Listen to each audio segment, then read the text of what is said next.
Lining ப்ளவுஸில் கையை எப்படி வச்சு திருப்பி அடிக்கணும்னு இந்த வீடியோவில் காமிச்சிருக்கேன்.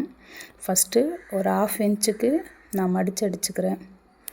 இதில் பார்த்திங்கன்னா துணியோட நல்ல பக்கத்துக்கு மேலே இந்த லைனிங்கை நான் வச்சுருக்கேன். ஏன்னா நம்ம திருப்பிக்க போகிறோம். ஃபஸ்ட்டில் அடித்து அந்த பக்கமாக திருப்பிப்போம். அந்த 1/2 இன்ச்சு அளவுக்கு கையை அப்படியே பிடிச்சின்னு வந்து நூலை கொஞ்சம் கட் பண்ணிக்கிட்டு இப்போ திருப்பி அடிக்கிறதுக்காக இந்த இடத்துல தையல் போட்டுக்கிறோம். சென்டரில் போடணும்.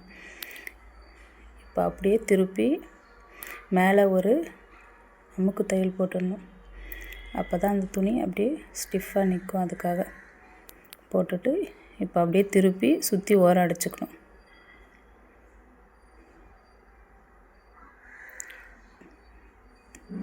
இப்படி 2 துணியும் கையில் அழுத்தி பிடிச்சிக்கின்னு அடிங்க. இப்போ வேஸ்ட்டு கிளாத் சுற்றி இருக்க வேஸ்ட்டு கிளாத் எல்லாத்தையும் கட் பண்ணி எடுத்துக்கலாம்.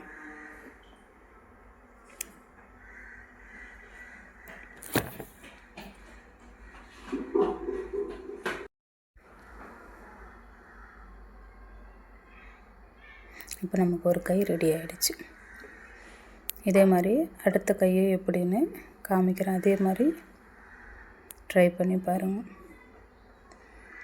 துணியோட நல்ல பக்கத்துக்கு மேலே லைனிங்கை வச்சிடணும். வச்சு அதே மாதிரி 1/2 இன்ச் அளவுக்கு ஸ்ட்ரைட்டாக ஒரு தையல் போட்டுடணும்.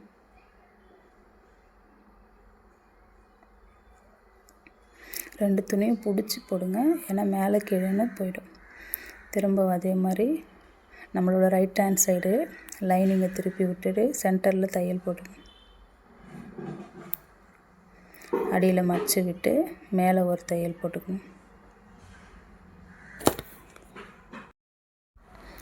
மேலே அப்படியே தையல் போட்டு திருப்பி சுற்று தையல் அடிச்சுக்க வேண்டியதுதான். சுற்றி 2 துணியும் பிடிச்சி சுற்றி அடிச்சிடணும். இப்போ எக்ஸ்ட்ரா இருக்க கிளாத் எல்லாம் கட் பண்ணி எடுத்துடலாம்.